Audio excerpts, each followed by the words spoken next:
যারা আল্লাহর কোরআন পাওয়ার পরে কোরআনের বিধিবিধান মানে না, ইসলামী জিন্দেগি যাপন করে না, তারা খেলাফতের বিরোধিতাকারী, ওরা গণতন্ত্র আসলে গোলাম, ওরা বাতিল মতবাদের গোলাম, সাম্রাজ্যবাদের গোলাম, ইহুদি নাসারার গোলাম, ওরা মানব রচিত দল বানায়, নিজেরা সংবিধান বানাইয়া মানুষকে শাসন করে।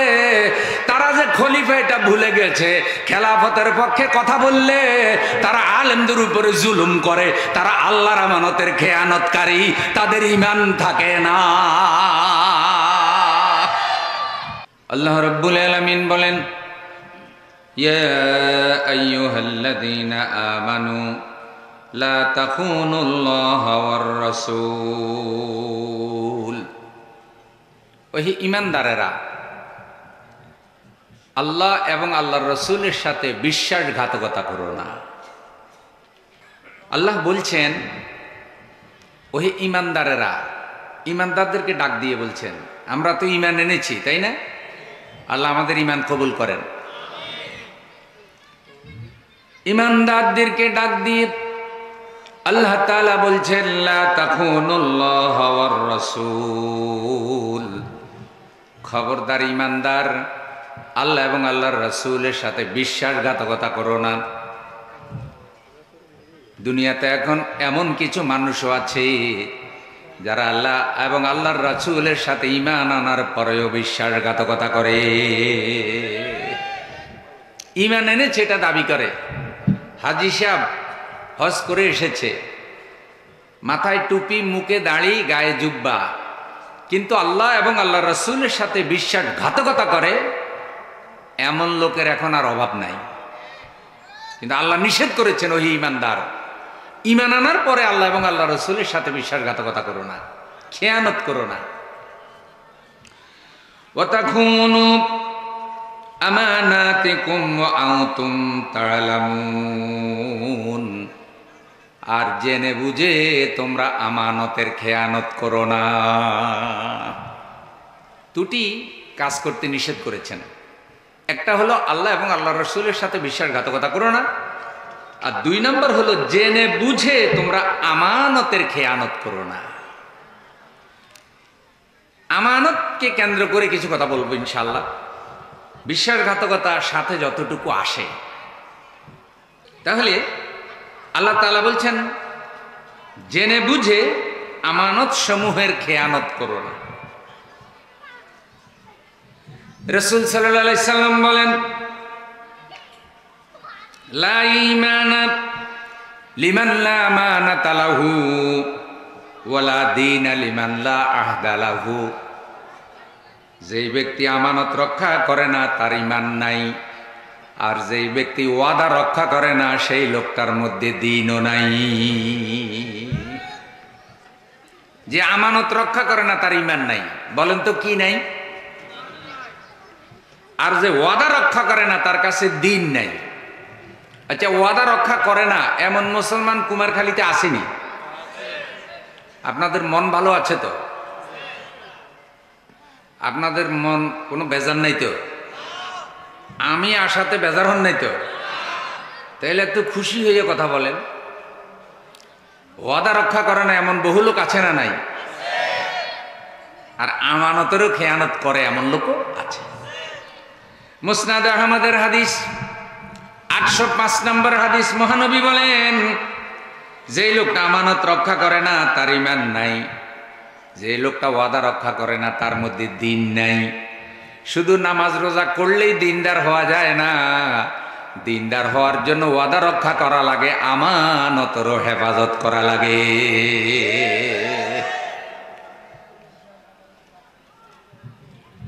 আন আবি হুরায়রা রাদিয়াল্লাহু তাআলা আনহু قال, হযরত আবু হুরায়রা রাদিয়াল্লাহু তাআলা আনহু থেকে হাদিস বর্ণিত, তিনি বলেন, রাসূলুল্লাহ সাল্লাল্লাহু আলাইহি সাল্লাম ইরশাদ করেন, আদ্দিল আমানাতা ইলা মানি তামানাকা ওয়ালা তাকুন মান খানাক।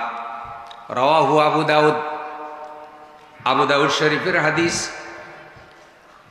3535 নম্বর হাদিস। মহানবী বলেন, তোমাদের কাছে যে আমানত রাখা হয়েছে তা হকদারকে ফেরত দাও, যে তোমার আমানত আত্মসাৎ করেছে, তুমি তার আমানত আত্মসাৎ করো না। একজনে তোমার আমানত নষ্ট করে ফেলেছে, তাই বলে তুমি তারটা পাল্টা নষ্ট করো না। আর তোমরা আমানত উপযুক্ত পাত্রে ফেরত দাও, হকদারকে ফেরত দাও। আল্লাহ রাব্বুল আলামিন সূরা মুমিনুনের 8 নম্বর আয়াতে বলেন, ওয়াল্লাযীনা হুম লিআমানাতিহিম ওয়া আহদিহিম রাউন। ঈমানদার হলো তারা যারা আমানত সমূহ রক্ষা করে এবং যারা তাদের ওয়াদা চুক্তি, সমাজে যত ওয়াদা করে, পারস্পরিক যত ওয়াদা করে, যত চুক্তি করে, ওয়াদা চুক্তি রক্ষা করে চলে। আর আমানত যারা রক্ষা করে, আল্লাহ বলেছে তারা ঈমানদার। তাহলে আপনারা তো ওয়াদা রক্ষা করা আর আমানত রক্ষা করার গুরুত্ব বুঝতেছেন, যে নামাজ, রোজা, হজ, যাকাতের থেকে আমানত রক্ষা করার গুরুত্ব কোনো অংশেই কম নয়। প্রিয় ভাইয়েরা আমার, সূরা নিসার 58 নম্বর আয়াতে আল্লাহ তাআলা বলেন, ইন্নাল্লাহা ইয়া'মুরুকুম আন তুআদ্দুল আমানাতি ইলা আহলিহা। নিঃসন্দেহে আল্লাহ রাব্বুল আলামিন তোমাদেরকে আদেশ দিচ্ছেন, তোমরা আমানত তার হকদারকে ফেরত দাও, আদায় করে দাও। আমানতের গুরুত্বটা এত বেশি, রাসূল সাল্লাল্লাহু আলাইহি সাল্লাম কি মক্কার কাফেরেরা উপাধি দিয়েছিল আল আমিন। হে মুহাম্মদ সাল্লাল্লাহু আলাইহি সাল্লাম, তুমি আমাদের এই সমাজে সব চাইতে বড় বিশ্বস্ত ব্যক্তি, আমানতদার ব্যক্তি। ভাই, জনগণ এখন টাকা পয়সা জমা রাখে ব্যাংকে, আর ব্যাংকে বলা হয় আমানতদার। ব্যাংকে আবার যখন আপনি টাকা উঠাইতে যান, সাথে সাথে ব্যাংক আপনাকে টাকা ফেরত দেয়। তার মানে আপনার আমানত আপনার কাছে ব্যাংক ফিরিয়ে দিল। রাসূলের যুগতে এরকম ব্যাংক ছিল না। চুরি, ডাকাতি, খুন খারাপি, হত্যা, দর্শন, খুনাখুনি, মদ, নেশা, কন্যা সন্তান জীবন্ত কবর দেওয়া, এগুলি ছিল ওই সময়ের কাজ। যুগটাকে বলা হতো আইয়ামে জাহিলিয়াত। যেই সময় ছেলে মা বাবাকে, মা বাবা ছেলেকে, কেউ কাউকে বিশ্বাস করত না, সেই সময়ে সকলের বিশ্বাস অর্জন করেছিলেন মুহাম্মদুর রাসূলুল্লাহ। একটু মনোযোগ দিয়ে শুনেন। হিজরতের রাতে রাসূল সাল্লাল্লাহু আলাইহি সাল্লাম আমানতের টাকাগুলি হযরত আলী রাদিয়াল্লাহু তাআলা আনহুর কাছে ফেরত দিয়ে গিয়েছেন। আর বলেছে, আলী, আমার বিছানায় চাদর গায়ে দিয়া তুমি ঘুমিয়ে থাকো। সকালবেলায় তারা যখন আমাকে পাবে না, যার যার আমানতের টাকাগুলি তাদেরকে ফেরত দিয়ে দিও। কেউ যেন একথা বলতে না পারে যে মুহাম্মদ সাল্লাল্লাহু আলাইহি সাল্লাম আমাদের আমানতের টাকা খেয়ানত করে নিয়ে গিয়েছে। হযরত আলী রাদিয়াল্লাহু তাআলা আনহু দায়িত্ব পালন করেছেন। আমানত যার যার হক তাকে ফেরত দিয়েছেন। রাসূল সাল্লাল্লাহু আলাইহি সাল্লামের উপরে যারা জুলুম অত্যাচার করেছে মক্কায়, আল্লাহর রাসূল তাদের আমানত নষ্ট করে নাই। শত্রুর সম্পদ আমানত আল্লাহর রাসূল নষ্ট করে নাই। প্রিয় ভাইয়েরা আমার, আমানত হলো দুই প্রকার। একটা হকুল্লাহ সংক্রান্ত আমানত, আরেকটা হকুল ইবাদ সংক্রান্ত আমানত। কিছু আমানত আছে বান্দার হক, এগুলি বান্দার সাথে সম্পৃক্ত। কিছু আমানত আছে আল্লাহর সাথে সম্পৃক্ত, আল্লাহ এগুলি বান্দার কাছে রেখেছেন, গচ্ছিত রেখেছেন। আর কিছু আমানত বান্দার সাথে সম্পৃক্ত। একজন ইমানদার হকুল্লাহ সংক্রান্ত আমানত, হকুল ইবাদ সংক্রান্ত আমানত, এ দুই ধরনের আমানতই হেফাজত করবে। নারায়ে তাকবীর। আপনারা কি ঘুমাইতেছেন নি? ঠিক আছেন তো? মুজাহিদের মতো একটা বড় আওয়াজ দিতে পারবেন? শরীরে যত শক্তি আছে সব গলার কাছে হাজির করে আওয়াজ দিতে হবে। দেখি গলাটারও একটু রেডি করেন।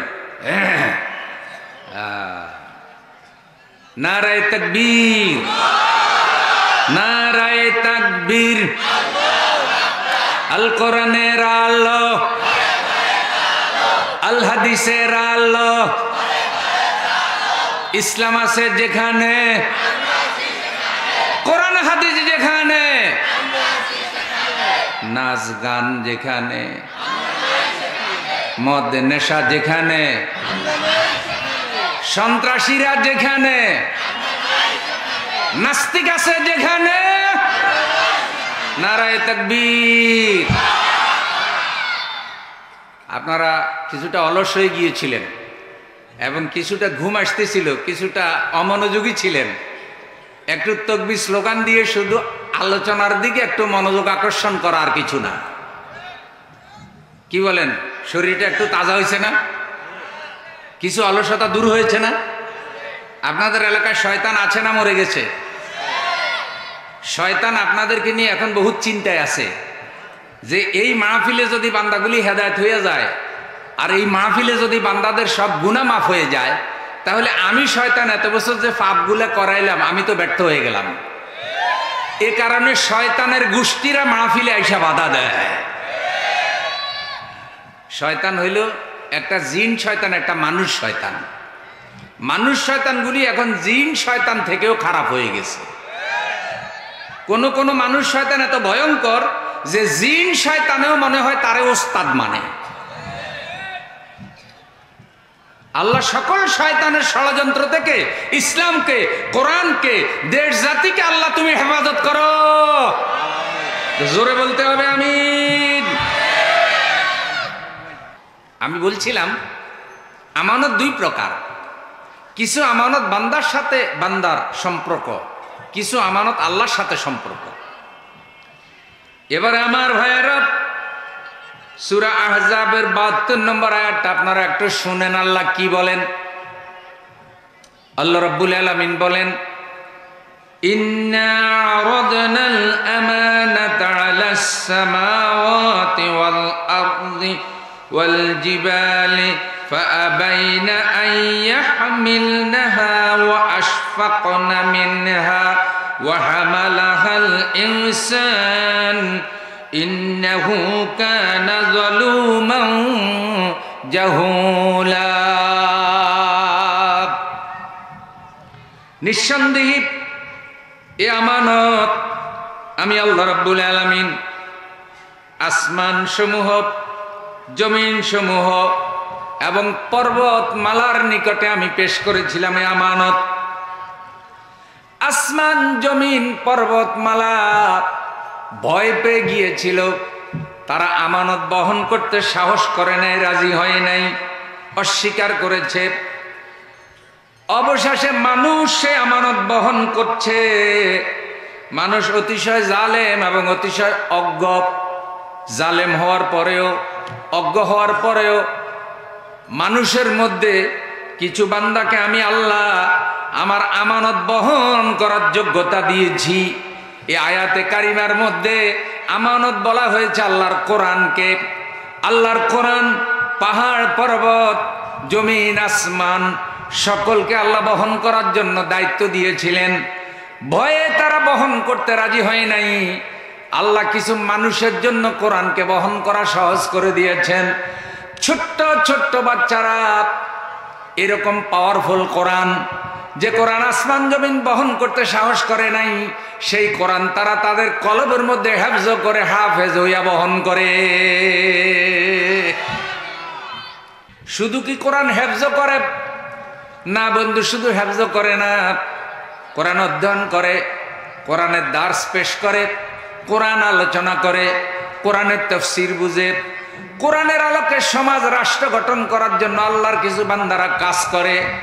কোরআনের আইনের পক্ষে কথা বলার কারণে, কোরআনের আলোকে দেশ গঠন করার জন্য দাবি জানানোর কারণে, কোরআনের অর্থনীতি, কোরআনের সমাজনীতি, কোরআন আমাদেরকে যে জীবন ব্যবস্থা দিয়েছে, সেই কোরআনের জীবন ব্যবস্থা প্রতিষ্ঠা করার আন্দোলন করার কারণে আল্লামা সাঈদী রাহিমাহুল্লাহ নিজামী রাহেমাহুল্লাহ সহ আল্লাহর বহু নেক বান্দাদেরকে এক শ্রেণীর জালেমেরা বৃদ্ধকালে ফাঁসি দিয়ে শহীদ করেছে। তাদের অপরাধ, তারা আল্লাহর কোরআনের আলোকে এই দেশটা গঠন করতে চেয়েছে।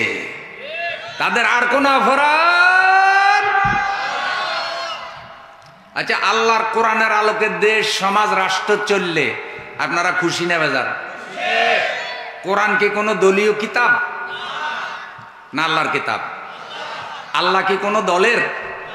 কোরআন কি কোনো দলের একলা? তাইলে কোরআনের আইনের পক্ষে কথা বললে, কোরআনের সমাজ প্রতিষ্ঠার পক্ষে কথা বললে, কোরআনের অর্থনীতি, কোরআনের সমাজনীতি, কোরআনের রাজনীতির কথা বললে তো সকল দল মিলা সাপোর্ট করার কথা। কোরআনের আইনের পক্ষে কথা বললে যারা জুলুম অত্যাচার করে, কোরআনের কর্মীদেরকে হত্যা করে, তারা এই যুগের আবু জেহেল, আবু লাহাব, ফেরাউনের উত্তরসূরি। তাদের মুখে দাড়ি থাকলে ওটা দাড়িওয়ালা ফেরাউন, তারা হজ করলে ওটা হাজি ফেরাউন। ফেরাউনের আবার হজ বেজার হয়েছেন নি কেন? না, এখন ফাফের বাজার গরম হয়ে গেছে, অতএব হক কথাও ডাইরেক্ট বলা হবে। হক বলার ব্যাপারে কোনো ছাড়াছাড়ি। আগে তো হুজুররা ওয়াজ করতে আসলেই জালিমেরা বলতো কি, একটু ঠান্ডা ঠান্ডা ওয়াজ করিয়েন, দিনকাল বেশি ভালো না। ঠান্ডা ঠান্ডা ওয়াজ করিয়েন, ওয়াজের দিন ভালো না, ওনাদের দিন ভালো।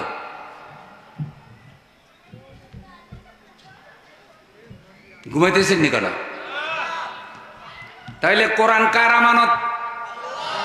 কোরআনকে আল্লাহ আমানত বলেছে। আমানত, বান্দার ঘরে কোরআন আছে আমানত, মসজিদে কোরআন আছে আমানত, মাদ্রাসায় কোরআন আছে, কোরআন আমানত। যারা কোরআনের আইনের বিরোধিতা করে তারা আল্লাহর আমানতের খেয়ানত করে। যারা আমানতের খেয়ানত করে তাদের ঈমান থাকে না।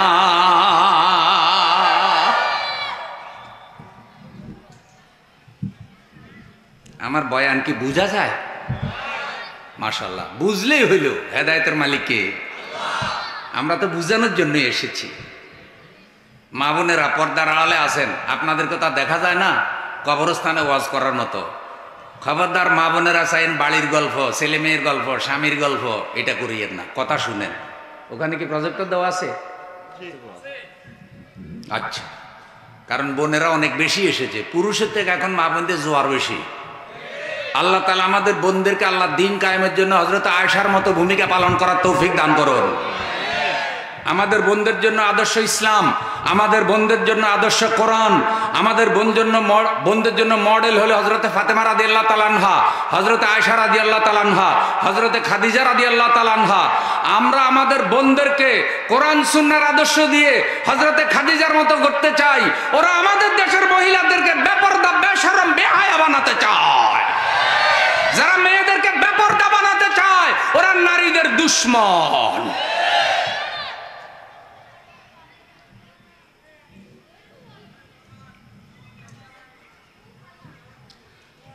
তাহলে কোরআন আমানত।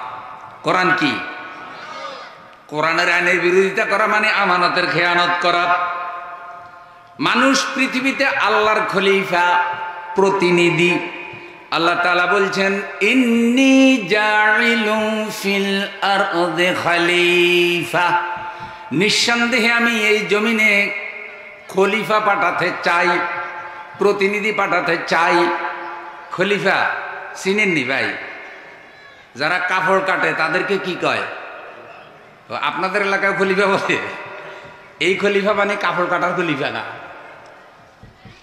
এই খলিফা হলো প্রতিনিধি। কার প্রতিনিধি? এ কোরআন কার কালাম?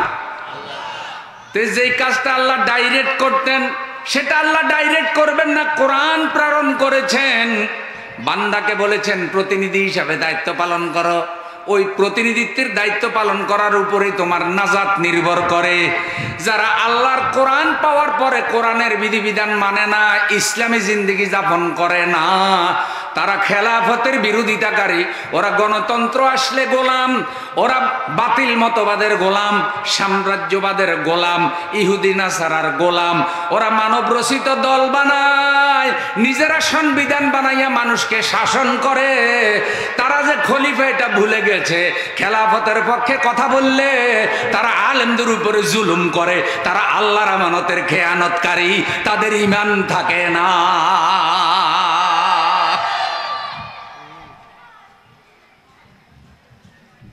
ঘুমাইতেছেন নি কেন? এবার আরেকটা বয়ান ব্যাখ্যার বিষয়ে। রাসূল সাল্লাল্লাহু আলাইহি সাল্লামের গুরুত্বপূর্ণ অনেক বাণী, আল্লাহ তাআলার গুরুত্বপূর্ণ অনেক বাণী এই জায়গায় আমি যতটুকু পেরেছি আমি চেষ্টা করেছি আমার ভাই বোনদেরকে শোনানোর জন্য এক জায়গায় করার। আন আব্দুল্লাহ ইবনে আমর রাদিয়াল্লাহু তাআলা আন্না রাসূলুল্লাহ সাল্লাল্লাহু আলাইহি সাল্লাম قال, হযরত আব্দুল্লাহ ইবনে আমর রাদিয়াল্লাহু তাআলা আনহু থেকে হাদিস বর্ণিত, তিনি বলেন রাসূলুল্লাহ সাল্লাল্লাহু আলাইহি সাল্লাম বলেছেন, আরবাউ ইযা কুন্না ফিকা ফালা আলাইকা মা ফাতাকা মিনাদ দুনিয়া। তোমার মাঝে যদি চারটি জিনিস পাওয়া যায়, জগতের সব কিছু হাতছাড়া হয়ে গেলেও তোমার কোনো চিন্তা নাই। কয়টা জিনিস? আপনার মধ্যে যদি চারটে জিনিস পাওয়া যায়, জগতের সব কিছু যদি হারাই ফেলেন আপনার কোনো চিন্তা, কারণ আপনার কাছে কয়টা জিনিস আছে? তো চারটে জিনিস যার কাছে আছে সে জগতের সব কিছু হারিয়ে ফেললেও তার কোনো চিন্তা নাই। এই কথা বলেছেন আমাদের রাসূল সাল্লাল্লাহু। সে চারটি জিনিস হলো হেফজু আমানাতিন, এক নম্বর হলো আমানত রক্ষা করা। তোমার জীবন যাবে কিন্তু তুমি আমানতের খেয়ানত করবে না। ওয়াসিদকু হাদিসিন, দুই নম্বর হলো সত্য কথা বলা। জীবনে যতকাল বেঁচে আছি আল্লাহ আমাদের জবান দিয়ে যেন কখনো মিথ্যা কথা বের না হয়। জোরে বলেন আমিন। আমাদের দেশে মিথ্যাবাদী বক্তা আসেনি, মিথ্যাবাদী রাজনীতিবিদ আসেনি, মিথ্যাবাদী পত্রিকা আসেনি, মিথ্যাবাদী সাংবাদিক আসেনি, মিথ্যাবাদী মিডিয়া আসেনি, মিথ্যাবাদী নেতা আছেনি, মিথ্যাবাদী হুজুরও।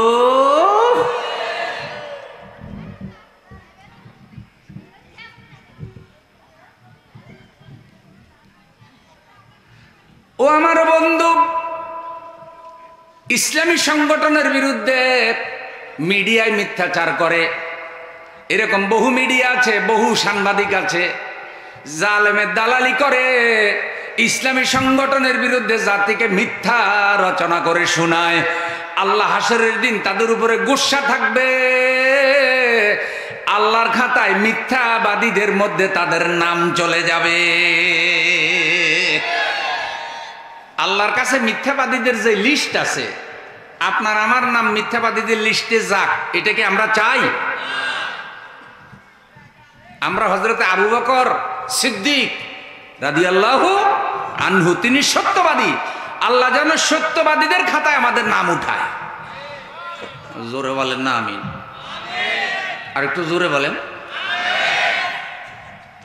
পিছনের ভাইরা কথা বোঝা যায়? রাসূল সাল্লাল্লাহু আলাইহি সাল্লাম বলেন, আল্লাহর বান্দা যখন সত্য কথা বলে, সত্য কথা বলতে বলতে বলতে বলতে আল্লাহর দরবারে বান্দার নাম সত্যবাদীদের খাতায় উঠে যায়। আর আল্লাহর কোন বান্দা যদি কপাল পড়া হয়, মিথ্যা কথা বলে, মিথ্যা কথা বলতে বলতে বলতে বলতে আল্লাহর দরবারে বড় বড় মিথ্যাবাদীদের মধ্যে তার নাম লিস্টভুক্ত হয়ে যায়, আর মিথ্যাবাদীর পরিণাম হলো জাহান্নাম। মিথ্যাবাদী আল্লাহর দয়া, আল্লাহর রহমত পায় না। তাহলে এক নম্বর আমানত হেফাজত করা, দুই নম্বর হলো সত্য কথা বলা, তিন নম্বর ওয়া হুসনু খালিকাতিন, উত্তম চরিত্র। উত্তম চরিত্র আল্লাহ তার রাসূলকে বলেছেন, ইন্নাকা লাআলা খুলুকিন আযীম। ও আমার রাসূল, আমি আল্লাহ আপনাকে জগতের সেরা চরিত্রের অধিকারী বানিয়েছি। সুবহানাল্লাহ। আল্লাহর রাসূলের চরিত্র ছিল কোরআনের চরিত্র। কোরআনের চরিত্র যা কিছু কোরআনে ছিল তা আমাদের রাসূলের চরিত্রে ছিল। আল্লাহর রাসূলের উম্মত হিসাবে আমাদের চরিত্র ও কোরআনের চরিত্র হওয়ার দরকার আছে না নাই? আল্লাহর কাছে দোয়া করি, আল্লাহ কুমারখালীর এই মাহফিলে যত মুসলমান নারী পুরুষ এসেছে, আল্লাহ তাদের চরিত্র কোরআনের চরিত্রে বানিয়ে দাও। আল্লাহ বলছে সেবগাতাল্লাহ ওয়ামান আহসানু মিনাল্লাহি সেবগা ওয়া নাহনু লাহু আবিদুন। তোমরা আল্লাহর রঙে রঙিন হয়ে যাও, আল্লাহর রঙে রঙিন হয়ে যাও। আল্লাহর থেকে উত্তম রং আর কারো হতে পারে না। আর আল্লাহর রঙে রঙিন হওয়ার মানেই হলো তোমরা আল্লাহর গোলাম হয়ে যাও। জীবনের সকল ক্ষেত্রে আল্লাহর আইন মানো। যারা জীবনের সকল ক্ষেত্রে আল্লাহর আইন মানে তারা আল্লাহর রঙে রঙিন হয়ে যায়। নারায়ে তাকবীর।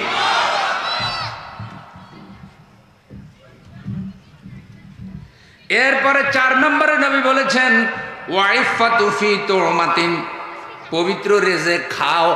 রেজেক খাইলে হালাল খাও, চরিত্রটা ভালো বানাও। আমারে জবাব দেন, আমাদের দেশে টাকা পয়সা যারা দুর্নীতি করলো, চুরি করলো, সন্ত্রাস করলো, চাঁদাবাজি করলো, 18 লক্ষ কোটি টাকা বিদেশে পাচার করে নিয়ে গেল, এই লোকগুলার স্বাস্থ্য খারাপ না চরিত্র খারাপ?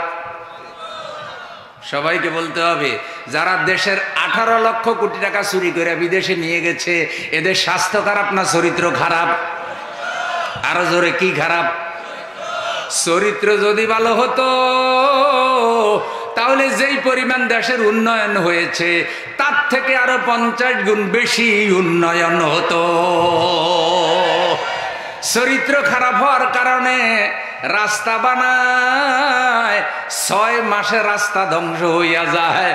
কারণ যেভাবে ঢালাই দেওয়ার কথা সেভাবে ঢালাই দেয় না, যেভাবে সিমেন্ট দেওয়ার কথা সেভাবে সিমেন্ট দেয় না, যেখানে রড দেওয়ার কথা সেখানে বাঁশ দিয়া দেয়।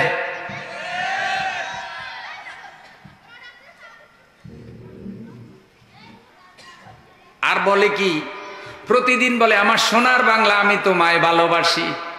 আমার কয়নি, কি কয়? আমার সোনার বাংলা আমি তোমায়। ওদের বাপসাপ দেখলে মনে হয় ওরা বাংলাদেশকে যত ভালোবাসে এত ভালো আর কেউ বাসে না। আসলে ওরা ভালোবাসার নামে ভণ্ডামি করেছে। ওরা দেশের দুশ্মন, জাতির দুশ্মন। ওরা জনগণের টাকা চুরি করেছে। ওরা দেশপ্রেমিক না চোর? আরো জোরে, আরো জোরে। চোরের আবার দেশপ্রেম?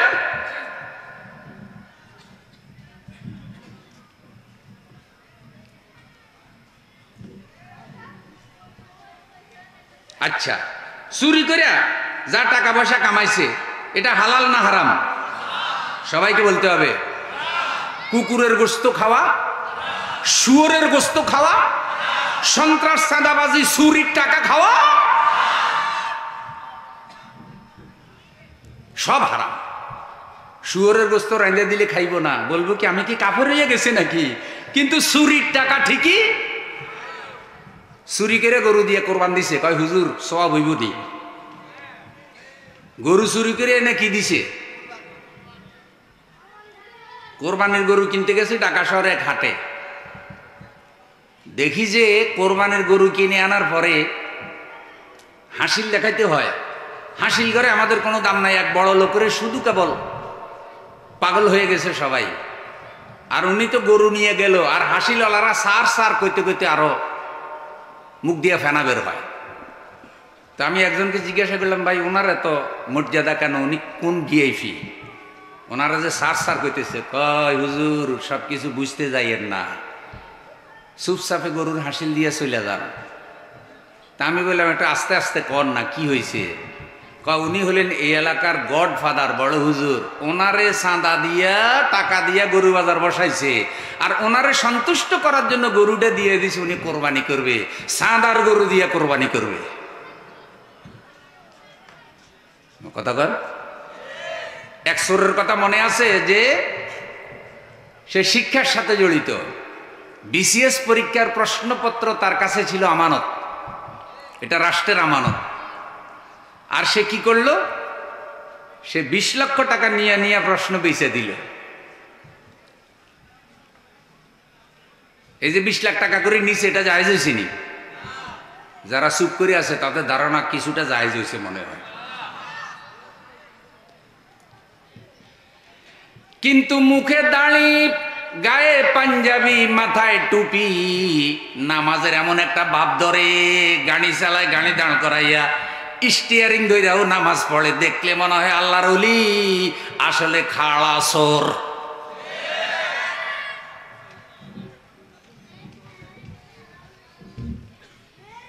আমানতের খেয়ানত করেছে সে। কিভাবে? রাষ্ট্রের আমানত, বিসিএস পরীক্ষার প্রশ্ন, সে প্রশ্নের আমানত রক্ষা করবে। শিক্ষার্থীরা পরীক্ষা দেবে, মেধাভিত্তিক প্রতিযোগিতা হবে, যারা ভালো নাম্বার পাবে তাদের চাকরি হবে। এখন যে আমানত রক্ষা করার কথা, সে গোপনে গোপনে 20 লাখ টাকা করে প্রশ্ন বেচে। এই রকম যদি 50টা প্রশ্ন, 100টা প্রশ্ন সে বিক্রয় করিয়া থাকে, আর এক একটা প্রশ্ন যদি 20 লক্ষ টাকা হয়, ওই প্রশ্ন কিনে একজনে হয়েছে ডিসি, একজনে হয়েছে এসপি, একজনে হয়েছে ম্যাজিস্ট্রেট, একজনে হয়েছে টিওনো। এবার আপনি কোন তো ওদের চাকরিটা বৈধ হয়েছে না অবৈধ হয়েছে? সবাইকে বলতে হবে বৈধ না অবৈধ। আর অবৈধ করে দিল জালিম, যার কাছে প্রশ্ন ছিল, কোটি কোটি টাকা কামাইছে। সাংবাদিক তারে প্রশ্ন করে, এই যে প্রশ্ন বিক্রয় করে লাখ লাখ টাকা কামাইছেন, কি করেছেন? কয়, সব আল্লাহর রাস্তায়, মসজিদ মাদ্রাসায় দান করিয়া দিছি। দেখছেন নি কি চোরে চোর, কি আল্লাহওয়ালা চোর, কি ভদ্র চোর। সে কয় কি, যা টাকা কামাইছি সব। আচ্ছা বলেন, শরীয়ত, ইসলাম, আল্লাহ তাকে কি একথা বলছে যে তুই বিসিএস পরীক্ষার প্রশ্ন বিক্রয় করে 20 লক্ষ টাকা করে কামাই করে মসজিদে দে? এই কথা কি কোরআন হাদিসে আছে? এগুলা সব আমানতের খেয়ানতকারী। এদের কাছে দেশের নেতৃত্ব, এদের কাছে রাষ্ট্রের নেতৃত্ব যাওয়া মানে হলো আল্লাহ এবং আল্লাহ রসুলের সাথে, জাতির সাথে গাদ্দারি করা, মুনাফিকি করা। দুর্ভাগ্যজনক, এই সব লোকগুলো শিক্ষিত, পড়ালেখা করেছে। ভাই, বাংলাদেশে যে গরু চুরি হয়, ছাগল চুরি হয়, মাছ চুরি হয়, এরকম ছোটখাটো চোর আছে না? খুঁজা দেখেন, এক একটা চোরও বেশি পাশ করা না। মসজিদে জুতা যে চুরি করে, ওইটা বেশি ডিগ্রিওয়ালা না। বাংলাদেশে যত জুতা চোর আছে মসজিদের, যত গরু চোর আছে, যত সমাজের ছোটখাটো লাউ চোর, কদু চোর, কমলা চোর আছে, এই সব চোরদেরকে এক জায়গায় করলে এক একটা শিক্ষিত ডিগ্রিওয়ালা রাষ্ট্রের সম্পদ যারা চুরি করেছে তাদের সমান হবে না। ওরা গরু চোর, মসজিদের জুতা চোরের থেকেও খারাপ চোর। এই চোরদের কাছে তারা দেশের নেতৃত্ব দিয়েছে, তারা জাতির সাথে বিশ্বাসঘাতকতা করেছে।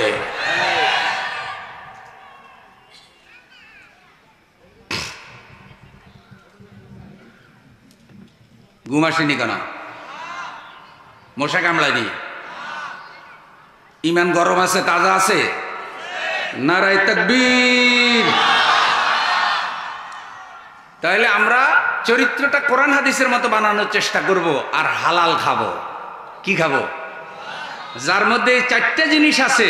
রাসূল সাল্লাল্লাহু আলাইহি সাল্লাম বলছে, সারা দুনিয়ার সব কিছু যদি সে হারায় ফেলে, তার কোনো চিন্তা নাই, তার কোনো টেনশন নাই, কারণ পৃথিবীর সেরা নিয়ামত আল্লাহ তাআলা তাকে দিয়েছে। সুবহানাল্লাহ। প্রিয় ভাইয়েরা আমার, কোরআনুল কারীমে আল্লাহ রাব্বুল আলামিন আরো বলেন, আল্লাহর কিছু এমন ইমানদার বান্দা আছে, আল্লাহওয়ালা বান্দা আছে, যাদের চরিত্র এত ভালো, কোটি টাকা তাদের কাছে আমানত রাখলেও কোনো খেয়ানত হবে না। আবার এমন এমন বান্দাও আছে যাদের কাছে 1টা টাকা আমানত রাখলেও ফেরত দেবে না। আছে না নাই? শিয়ালের কাছে মুরগি আমানত রাখলে ফেরত পাবেন, কিন্তু ওর কাছে থেকে টাকা ফেরত পাওয়ার সম্ভাবনা। বিশ্বাস যদি না হয়, কাউরে হাওলাত দিয়া দেখবেন। বুঝেননি? বন্ধুর সাথে বন্ধুত্ব আছে, যখনই টাকা হাওলাত দিয়েছেন, হাওলাতের টাকা আর ফেরত চাইতে গেলে বন্ধুত্ব আর টিকে।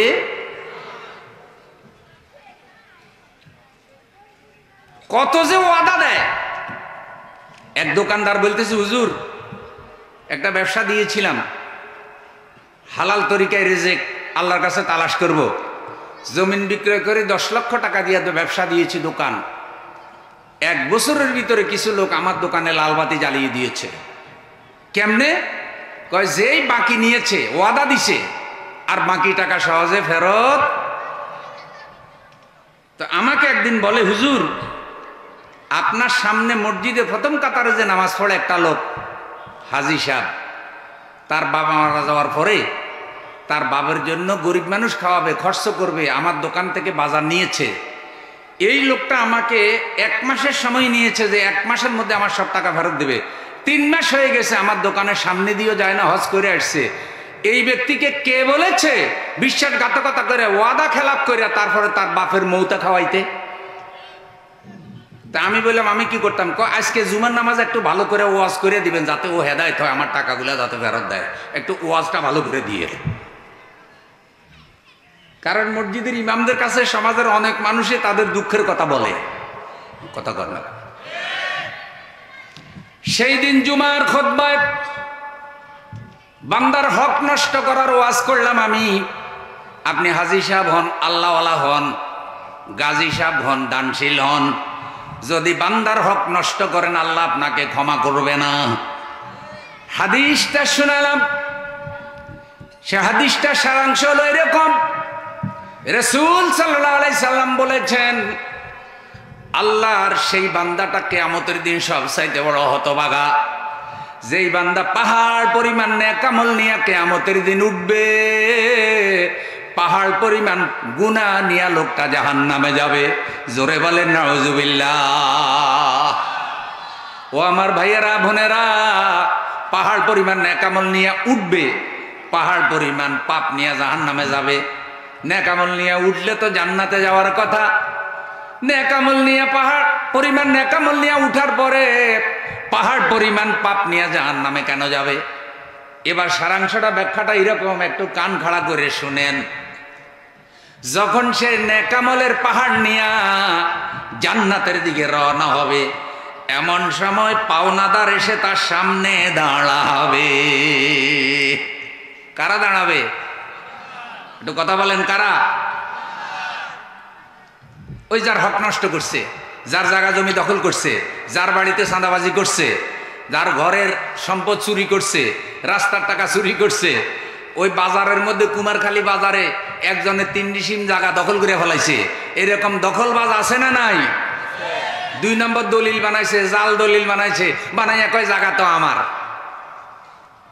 সরকারি জায়গা দখল করছে। কেমনে দখল করছে? সরকারি জায়গা আগে মসজিদ বানাইছে, ছোট্ট করে একটা মসজিদ বানাইয়া পরে মসজিদের উসিলায় পুরা জায়গা দখল করে মার্কেট বানাই ফেলেছে। কিন্তু শুরু করছে কি দিয়া? এই শয়তান আছে না নাই? মসজিদ দেখলে সবাই খুশি, কিরে কত ভালো মানুষ, আল্লাহওয়ালা, কি সুন্দর মসজিদ বানাই দিছে। আসলে মসজিদ বানাইছে জায়গা দখল করার জন্য। এরকম সৌরা বুজুর্গ, সৌরা দিনদার, 2 নম্বর দিনদার আছে না নাই? ওইটার মসজিদের ভিতরেও শয়তানি।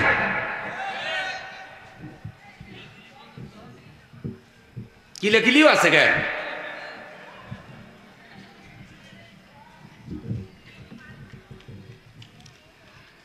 এখন সে যখন জান্নাতের দিকে রওনা হয়েছে, পাওনাদার এসে দাঁড়াইছে। কে দাঁড়ালো? উদাহরণস্বরূপ বলি, কুমারখালীর আব্দুর রহিম সামনে এসে দাঁড়াইছে। আল্লাহ, এই যে লোকটা এত নেক আমল পেয়েছে, বুঝা গেছে ভালো কাজ করছে, কিন্তু আমার তো কুমারখালীর 3 ডিসিম জায়গা দখল করে ঘর উঠে ফেলাইছে। আমি দুর্বল ছিলাম, সে সবল ছিল, প্রতি বছর ওমরা করেছে, প্রতি বছর বড় হজ করেছে, মানুষের দান করেছে, কিন্তু আমার হকটা নষ্ট করছে। এখন আমি দুনিয়াতে তার থেকে হক আদায় করতে পারি নাই, কারণ সে জালেম ছিল, তার ক্যাডার ছিল, তার শক্তি ছিল, তার লাঠিয়াল বাহিনী। এরকম আছে না নাই? মানুষ সামনে ভয়ে কথা বলে না, সামনে সালাম দেয় আর পিছনে গিয়া মনে মনে বলে, তোর উপরে যেদিন গজব পড়বে সেদিন আমি মিলাদ পড়াবো। আর সামনে কয় কি? আসসালামু আলাইকুম। এই সালাম কি মোহব্বতে না ভয়ে? জানে যে সন্ত্রাস, ওরে সালাম না দিলে আমার বিরুদ্ধে একটা ষড়যন্ত্র করে ফেলবে। এখন পাওনাদার গিয়ে দাঁড়াইছে। আল্লাহ, পৃথিবীতে তো সন্ত্রাস, চাঁদাবাজ আসিল, ক্যাডার আসিল, সাইমসা আসিল, সাইমসাদের ভয়ে কিছু বলতে পারি নাই। ওমার নেতা থেকেও নেতা সাইমসার পাওয়ার আরো বেশি। কথা কন? নেতা থাকে শহরে, সাইমসা থাকে গ্রামে। এখন শহরের নেতার পাওয়ারে সামসা নেতা পুরা গ্রাম কাঁপাইয়া তুলছে, আসেনি? পাওনাদার বলবে আল্লাহ কিছুই করতে পারি নাই, আজকে তো কেউ নাই, আজকে আমি দাঁড়াইছি, আপনি বিচারক, আমার পাওনা দিতে বলেন। আমার 3 ডিসিম জমিন, মনে আসেনি? কয় ডিসিম? 3 শতক জমিন দিতে কন। এখন আল্লাহ জিজ্ঞাসা করবে, কিরে আব্দুর রহিম, এই লোকে যে 3 ডিসিম জমিন পাবে কুমারখালী বাজারে নাকি দখল করছিল, কথাটা ঠিক নেই। জিজ্ঞাসা করবে আল্লাহ, আল্লাহর সামনে তো আর মিথ্যা বলার সুযোগ, বলবে আল্লাহ ঠিক। তখন আল্লাহ বলবে, তাহলে আমি তো আগেই তোমাকে দুনিয়াতে জানিয়ে দিয়েছি, তুমি যে মানুষের হক নষ্ট করছো এটা আমি মাফ করব না। তাহলে তোমার এই 3 ডিসিমের মামলা তুমি এর সাথে শেষ করো, তারপরে হইলো তোমার জান্নাত। 3 ডিসিমের মামলা শেষ করার আগে জান্নাতে যাওয়ার সুযোগ। এখন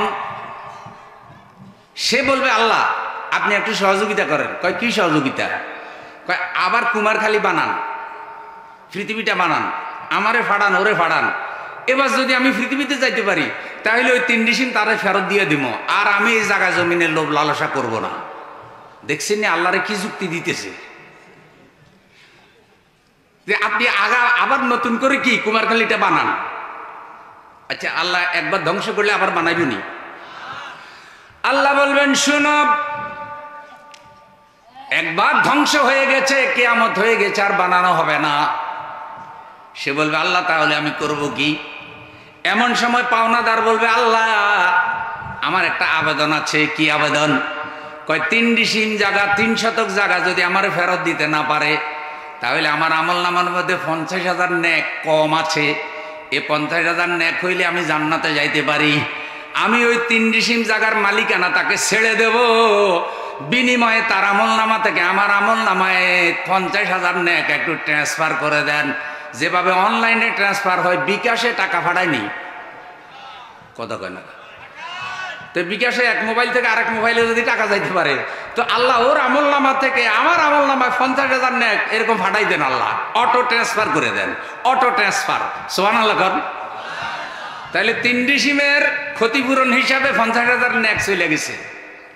একজন বিদায় হয়েছে, আরেকজন এসে দাঁড়াইছে, আল্লাহ আমারও তো পাওনা আছে। কয় কি পাওনা? কয় ওই যে আমার দোকান থেকে 50,000 টাকা বাকি নিছিল তার বাপের মৌতা খাওয়ানোর জন্য। কত হাজার? 50,000 টাকা দোকান থেকে বাকি নিয়ে বেটা হাজি সাহেবের বাপ ধরছে, মসজিদে আল্লাহ আল্লাহ করে, মুখে দাঁড়ি, মাথায় টুপি, দেখলে মনে আল্লাহর হলি। আসলে তো আমার দোকানে লালবাতি জ্বালাইয়া দিছে, আমার 50,000 টাকা দেয় নাই। আল্লাহ গো আমার 50,000 টাকা দিতে বলেন, তারপরে হইল জান্নাতের হিসাব। আল্লাহ জিজ্ঞাসা করবে, কিরে আব্দুর রহিম 50,000 পাবে? কয় আল্লাহ পাবে। কই তাইলে দে 50,000 দে। কয় আল্লাহ টাকা পাবো কই? টাকা তো নাই, খাইয়া দেয়া পৃথিবীতে শেষ। এখন পাওনাদার বলবে আল্লাহ যদি 50,000 দিতে না পারে তাহলে তার আমল নামায় তো অনেক নেক দেখা যায়, ওই 50,000 টাকার বিনিময়ে আমারে 1 লক্ষ নেক দিয়ে দেন, কারণ 1 লক্ষ নেক হইলে আমার নেক বেড়ে যাবে, আমি জান্নাতে যাইতে পারি। এই ব্যাটারে দিছে 50,000। এইভাবে দিতে দিতে দিতে দিতে আমল নামায় যে পাহাড় পরিমাণ নেক ছিল, সওয়াব ছিল, সকল নেক শেষ হয়ে গেছে। তারপরেও পাওনাদার শেষ হয় নাই। তাইলে আমল নামায় যে পাহাড় পরিমাণ নেক ছিল সব শেষ, কিন্তু পাওনাদার কি হয় নাই? শেষ হয় নাই। এখন অন্যান্য পাওনাদাররা বলতেছে আল্লাহ তে তো সব শেষ হয়ে গেল, এখন আমাদেরকে কি দিবে, কোত্থেকে দেবে?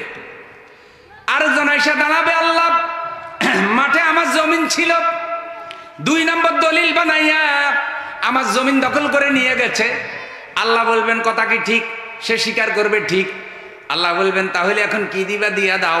কয় আল্লাহ দেওয়ার মতো তো কিছু নাই, এখন তো নেকও শেষ। এবার ওই জমিনওয়ালা বলবে আল্লাহ যদি দিতে না পারে তাহলে নিতে কন। কয় কি নিব? কয় আমার আমল নামার মধ্যে 10 লক্ষ পাপ বেশি আছে, কারো মাথায় যদি 10 লক্ষ পাপ উঠাই দিতে পারি তাহলে আমার পাপ কমে যায়, আমার নেক বেড়ে যায়, আমি জান্নাতে যাইতে পারি। সুবহানাল্লাহ নাই? তো এখন সে এতক্ষণ ন্যাক দিছে, এখন দেওয়ার মতো আর ন্যাক নাই। কিন্তু ফাওনাদার আছে এখনো, মানুষের হক নষ্ট করছে, সন্ত্রাস করছে, চাঁদাবাজি করছে, রাস্তার টাকা চুরি করছে, ব্রিজের টাকা চুরি করছে, দুর্নীতি করছে, এরকম আছে না নাই? এগুলা সব দেশের হক, মানুষের হক, পাবলিকের হক। তো সব তো দাঁড়াইছে আল্লাহ দিতে কন। হেতে যে দেশ প্রেমিকা ছিল, এত সুন্দর নেতা, আর বুক ফুলাইয়া বক্তৃতা দিত। আমরা দেশের কত সেবা করছি, আমাকে মতো সেবক আর পাইবেন কই? সব ছাত্র মাইরা হলে আমারে ক্ষমতা রাখেন, আমার মতো রাবেয়া বসরি আল্লাহর ওলি কই পাইবেন? আমি যদি মরিয়া যাই আপনাদের তো উপায় নাই। বাবা, সবাইরে মাইরা হলে ওনারে ক্ষমতা রাখতে হইব, কারণ উনি খুব মানবতার সেবক। এখন পাওনাদার বলবে আল্লাহ যেহেতু নেকামল শেষ হয়ে গেছে, তাহলে আমার পাপগুলোর মাথায় উঠায় দেন, তাহলে আমার আমল নামায় আর কোনো পাপ নাই, তাহলে আমি জান্নাতে যাইতে পারি। এইভাবে হাজার হাজার পাওনাদারের পাপ এখন তার মাথায় জমা হয়েছে। জমা হওয়ার পর যেখানে পাহাড় পরিমাণ নেকামল ছিল, এখন পাহাড় পরিমাণ গুনাহ জমা হয়ে গেছে। এই পাহাড় পরিমাণ গুনাহ নিয়ে যখন জাহান্নামে রওনা হয়েছে, লোকটা যাওয়ার কথা জান্নাতে, এখন যাচ্ছে বন্ধু জাহান্নামের দিকে। জাহান্নামের ফেরেশতারা তার পাছার মধ্যে জাহান্নামের ব্যাগ দিয়ে বেতাইতেছে আর বলতেছে, ওরে হতবাগারে, ওরে দুর্বাগারে, ওরে নেতারে, ওরে সন্ত্রাসী রে, ওরে গডফাদার রে, ওরে রাজনীতিবিদ রে, ওরে মানুষের সেবক নামদারি চাঁদাবাজি সন্ত্রাসী রে, তোর মতো হতবাগা, তোর মতো জাহেল, তোর মতো বেকুব এই হাসরের ময়দানে আর একজনও নাই। তোরে কে বলেছে বুদ্ধিমান?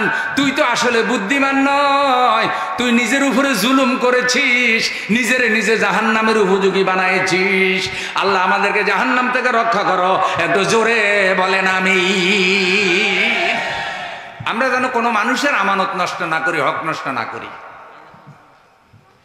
শেষ পয়েন্ট এভাবে বলতে চাই, খুব খেয়াল করেন, খুব খেয়াল করেন। মসজিদ মাদ্রাসার টাকা, মসজিদ কমিটি, মাদ্রাসা কমিটি এলাকার লোকদের কাছে আমানত। যারা মসজিদের টাকা মাইরা খায়, তারা মসজিদের আমানতের খেয়ানত করে। মসজিদের টাকা চুরি করে খায়, মাইরা খায়, এমন লোক আসেনি? কথা বলেন না কেন?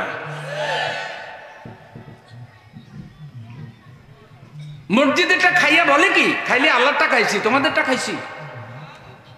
দেখছি নি এবার কি জালিমে জালিম, কয় খাইলে আটটালটা খাইছি, তোমাদেরটা তো খাই নাই, হিসেব দিলে আল্লাহরে দেব। আল্লাহ এইসব জালিম থেকে তোমার ঘরগুলির হেফাজত করো, জোরে বলেন আমিন।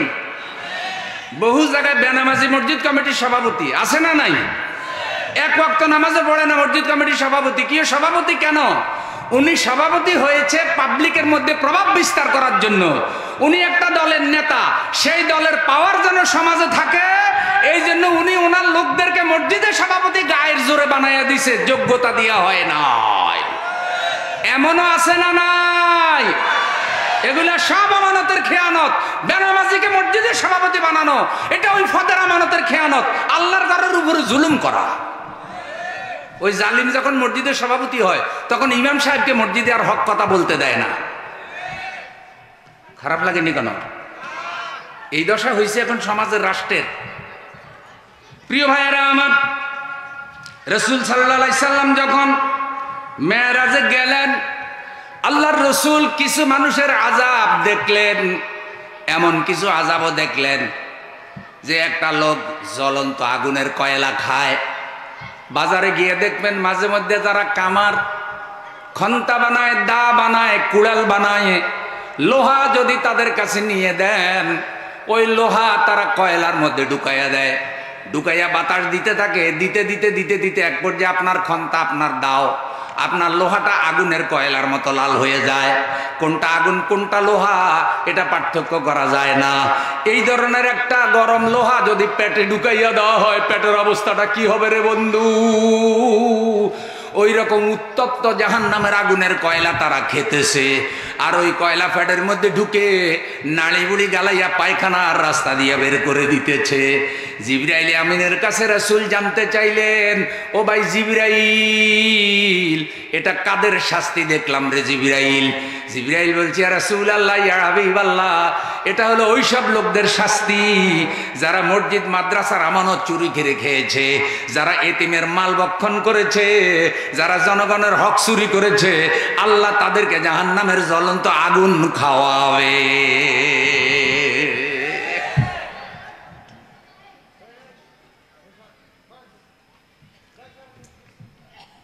ও ভাই, আমি যদি এই ভাইয়ের 1000 টাকা মাইরে খাই, কোনো কারণে আমার যদি অসুস্থতা এসে যায়, ডাক্তার বলে দিয়েছে আর বাঁচার সম্ভাবনা নাই, তখন এই ভাইকে ধরলাম, ধরার পরে বললাম, ভাই আপনি আমার মাফ করে দেন, আমি অসুস্থ হয়ে গেছি, আমার অর্থনৈতিক অবস্থা ভালো না, আমি আপনার 1000 টাকা মেরে খেয়েছি। তো উনি চিন্তা করছে, আচ্ছা আল্লাহ তো আমার ভালো রাখছে, ভাই যখন আমার 1000 টাকা মেরে খেয়েছে, আমি আল্লাহর জন্য তাকে মাফ করে দিলাম। রসুল সাল্লাল্লাহু আলাইহি সাল্লাম বলছে, এইভাবে কেউ যদি কোনো পাওনাদারকে মাফ করে দেয়, তাহলে আরশে আজিম থেকে আল্লাহও তার বান্দাকে মাফ করে দেয়। যে আমার বান্দা যখন এইরকম উদার হইতে পারছে, তার ভাইকে মাফ করছে, তাইলে আমি তো আল্লাহ, আমি তো সীমাহীন রহমতের অধিকারী, আমি আমার বান্দাকে মাফ করে দিলাম। এখন একজনের হক নষ্ট করছি, তাই আমি একজনকে ডাইকা মাফ চাইলাম, কিন্তু আমি যে রাস্তার টাকা চুরি করলাম, এই রাস্তার মালিক তো সারা বাংলাদেশের জনগণ। কথা বলেন না? আমি যে দেশের টাকা চুরি করলাম, এই দেশের টাকার মালিক তো সারা দেশের জনগণ। একজন হইলে মরার আগে মাফ চাওয়া যায়, কোটি কোটি মানুষের হক যারা নষ্ট করছে, তারা তো মরার আগে মাফ চাইবারও সুযোগ নাই, কারণ তারা জাতির উপরে এত বেশি জুলুম করেছে। আমার আল্লাহ তাদের উপর এত নারাজ হয়েছে, তরুণ কিছু ছাত্রকে আল্লাহ প্রতিবাদী বানাইয়া দিয়া তাদেরকে আল্লাহ এমন ভাবে বিদায় করছে, মাফ চাওয়া তো দূরের কথা, গাট্টি নিয়ে পালাইবার সময়টাও পায় নাই। তাদের আমও গেছে, সালাও গেছে, গডি বাডি, এখন দেশপ্রেমের গাট্টি লইয়া পালাইছে।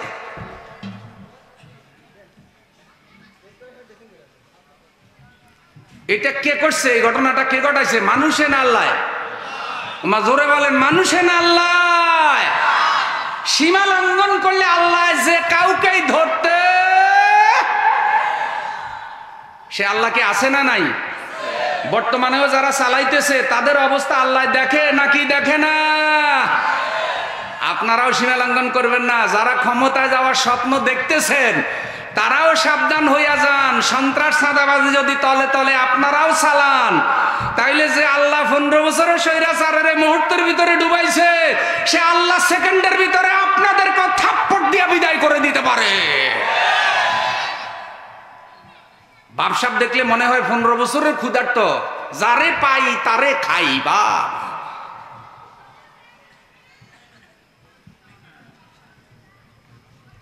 বুঝছেননি? বুঝেননি কিছু? বা শব্দ বুদ্ধিমান, বেশি ভাইয়া তফসির করে কোয়ার তো দরকার নাই। হালকা পাতলা এসে ইঙ্গিত দিলে যাই শ্রোতারা বুঝে, ওরাই তো আসল শ্রোতা। বাংলাদেশের মানুষ এখন অনেক সচেতন, ঠিক কিনা বলেন? আগের দিন নাই রে, এখন আর আগের দিন 5 তারিখের পরে দিন ঘুরে গেছে, সেই দিন আর নাই।